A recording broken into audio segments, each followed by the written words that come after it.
Students, अगला principal जो इसमें है, फोर्थ प्रिंसिपल, वो है एम्ब्रेस अनसर्टेनिटी।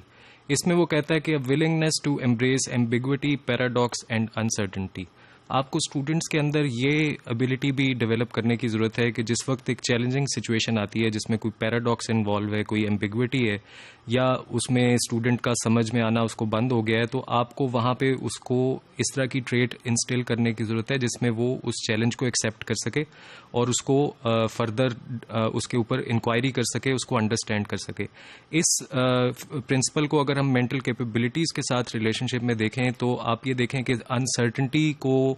एम्ब्रेस करने का मतलब ये है कि आप न्यू नॉलेज से घबराएंगे नहीं। आपका नॉलेज उस वक्त बढ़ना बंद हो जाता है जब आप नई चीज़ें सीखना छोड़ देते हैं। तो नॉलेज की डेवलपमेंट के लिए ये प्रिंसिपल बहुत इंपॉर्टेंट है। इसी तरह इंक्वायरी में भी एक स्टैंड स्टिल पोजीशन आ जाती है, एक डेड एंड ऑफ इंक्वायरी आ जाता है जब आप एक चीज़ को मुश्किल समझ के, चैलेंजिंग समझ के छोड़ देते हैं। तो अगर ये प्रिंसिपल आपके अंदर इंस्टिल होगा तो उसमें फिर फ़ायदा ये है कि आपकी इंक्वायरी कंटिन्यूअस प्रोसेस, उसका एक ऑर्गेनिक प्रोसेस जारी रहता है। इसी तरह आप देखें कि जो आपकी इमेजिनेशन है उसमें भी फिर आप घबराएंगे इस बात से कि अगर एक डिफ़िकल्ट सिनेरियो है, एक कॉम्प्लेक्स सिचुएशन है, तो उसको किस तरह से विजुअली आप इमेजिन करेंगे और फिर उसको बाद में कैनवस के ऊपर लेके आना या आर्ट पीस में प्रोड्यूस करना, वो तो बहुत ही मुश्किल हो जाएगा, क्योंकि उस सारी कॉम्प्लेक्सिटी को आपको हैंडल करने के लिए आपके अंदर ये ट्रेट होना ज़रूरी है कि आप पैराडॉक्स से घबराएं नहीं। उसके बाद फिर आप देखिए कि आपकी इंटेलिजेंस और टेम्परामेंट पे भी इसका एक अच्छा खासा असर होता है, क्योंकि आप जिस वक्त अनसर्टेनिटी को समझते हैं, उसकी डिटेल में जाते हैं, तो उसके लिए आपको टेम्परामेंट से बहुत ज़्यादा हेल्प लेनी पड़ती है। टेम्परामेंट को पेशेंस के साथ साथ एग्रेसिवनेस भी सीखना पड़ती है, उसको किस तरह से वो आपके फियर्स को कंट्रोल करेगा, ये प्रोसेस भी आपके अंदर एंगेज हो जाता है। तो इससे आपकी जो ओवरऑल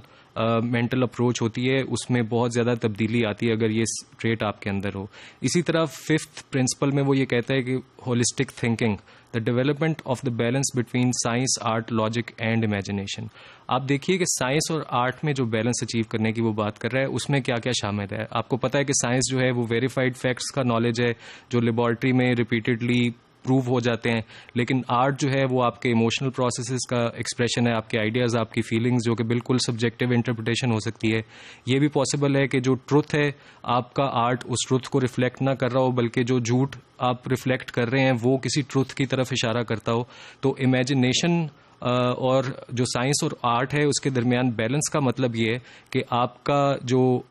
जो भी आर्ट आप प्रोड्यूस कर रहे हैं वो किसी ना किसी तरह से फैक्चुअल होना चाहिए, उसकी एक factual relationship with scientific knowledge होना चाहिए। इसको आप इस तरह से भी ले सकते हैं कि एक आर्टिस्ट के अंदर एक साइंटिफिक एटीट्यूड होना चाहिए टूवर्ड्स अंडरस्टैंडिंग थिंग्स, और फिर आप इसको इस तरह से भी देख सकते हैं कि जो साइंटिफिक वर्क है उसके अंदर आर्टिस्टिक इमेजिनेशन एक रोल प्ले कर सकती है। तो आप इस बैलेंस को इस तरह से देख सकते हैं। इसी तरह दूसरा पार्ट जो है इसका, जिसमें लॉजिक और इमेजिनेशन है, तो उसमें आप ये ज़हन में रखिए कि जो लॉजिक है उसका मतलब ये है कि चीज़ें ऑब्जेक्टिवली किस तरह से ऑपरेट करती हैं नेचुरल लॉज के अकॉर्डिंगली, उसमें क्या क्या प्रिंसिपल्स इन्वॉल्व होते हैं और उनकी एक बिल्कुल जो मारूजी हकीकत है कि उनकी अपने अंदर जो रियलिटी है वो किस तरह से ऑपरेटिव है, वो उसकी लॉजिक है। जो आपका इंटरप्रिटेशन है जिसमें आप जहन में प्रोजेक्ट करते हैं, सब्जेक्टिवली इंटरप्रेट करते हैं उस लॉजिक को, वो आपकी इमेजिनेशन का एक रोल होता है। तो अगर आपकी इमेजिनेशन लॉजिक को रिफ्लेक्ट नहीं करती तो उस सूरत में इमेजिनेशन और लॉजिक में कॉन्फ्लिक्ट हो सकता है।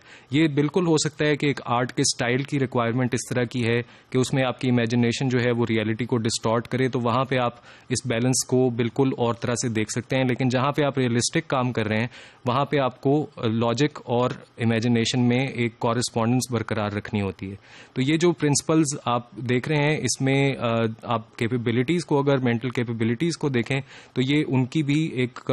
बहुत ज़्यादा डेवलपमेंट इस तरह से हो सकती है। जिस तरह होलिस्टिक थिंकिंग में जो आपका नॉलेज है वो अपग्रेड होगा, सिर्फ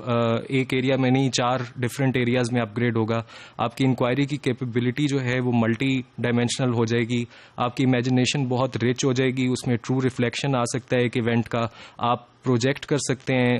अपने जहन से एक लॉजिकल आउटकम को। आपकी इंटेलिजेंस उसमें डेवलप हो जाती है क्योंकि आप सिर्फ एक चीज़ को एक एंगल से नहीं देख रहे, आप उसको 4 एंगल से देख रहे हैं। आपका temperament according to the requirement alter होता है, आपको चार तरह से जब देखना पड़ता है तो आपको साइंटिफिक एटीट्यूड भी समझ में आता है, एक बिल्कुल आर्टिस्टिक रोमांटिक एटीट्यूड भी समझ में आता है, और फिर आप उसको बिल्कुल इंटेलेक्चुअली लॉजिक के प्लेन पे देख सकते हैं और आर्टिस्ट की तरह से उसको इमेजिन कर सकते हैं। आपकी एस्थेटिक सेंस एनरिच होती है क्योंकि आप एक चीज़ को चार डिफरेंट एंगल से जब देखते हैं तो उसकी ब्यूटी के डिफरेंट शेड्स आपको नज़र आते हैं। और फिर जो कैरेक्टर जिसको हमने एक एसेंशियल इंपॉर्टेंस दी अपने मेंटल कैपेबिलिटीज़ में, उसमें भी आप देखिए कि एक अच्छा खासा इन्फ्लुएंस जो है वो होलिस्टिक थिंकिंग की वजह से उसमें आ सकता है कि आप की एक जब जनरल ओवरऑल डेवलपमेंट चार डिसिप्लिन्स में हो रही है, चार तरह से सोचने में हो रही है, तो उसमें आपका कैरेक्टर जो है जिसने पर्पस डिटर्मिन करना है आपके आर्ट का, उसको एक बहुत अच्छी फाउंडेशन मिल जाती है कि वो आर्ट को